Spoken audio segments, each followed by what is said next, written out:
Monday edition of PFT Live. The Jacksonville Jaguars, as we mentioned earlier, were up 29-10 in the fourth quarter, and they shat the bed. Jackson DeVille shat the bed. The litter box. In Houston. No, he shat the bed. He's supposed to shat the litter box. He shat the bed instead. And the Texans, to their credit, and I talked to Davis Mills after the game, he said Danielle Hunter, star defensive end, kept saying to him, we got a pretty good defense. Yeah. Like, just keep doing what you're doing. Right. We'll be fine. We'll hold them. Right. We'll hold them 29. Right. And they did. Right. And they did.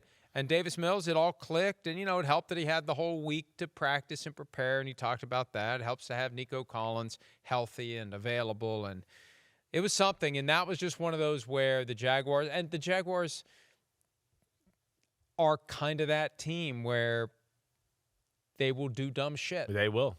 And they will blow games they should win. Yeah. And they had an opportunity to kind of put a little bit of an imprint on the 7th seed, and now they're going to have to sweat out the Texans. Well, definitely. They're going to have to sweat out the Texans, the Chiefs, right? Chiefs. The Ravens. They're all going to be there. That's what's going to make it interesting in the AFC. The Steelers are going to be in that mix too, I think, eventually. No, they won't. Where they're at least in the fighting for that last spot is what I'm saying there, because that's where it's getting competitive. They'll be fighting for it, but they won't be getting it. No, well, and Houston, as you hear me say every week, that defense is good enough to almost win games by itself. And that's what's crazy about yesterday. Davis Mills threw an interception on the third play of the game. Then they get the field goal, the Jags, and then the Houston Texans fumble the kick return. And they give the short field to the Jags again, so it's up 10-0. And then Parker Washington has a punt return, and it makes it 17-0. It was more Texans blunders early on in the football game than great execution by the Jacksonville Jaguars.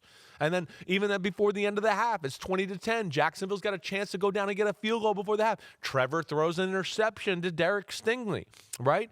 The defense, they make some plays on the defensive side of the ball, but damn, do they give up a lot of plays too. Yeah, that was a bad win right there. That really was. To be up 29-10 in the fourth quarter and let a Houston team and offense that, as we know, is not super explosive and great, to put up that many points and yards to come back and beat you, man, that's one that's almost, you're like, that's going to be tough to bounce back from Jacksonville. That's going to be very tough to bounce back from it. It was Right. a season saver for the Houston Texans. It was. They needed that one badly. And Davis Mills, he played a lot in 2022 when the Texans were just a dysfunctional Jack Easterby mess. Right.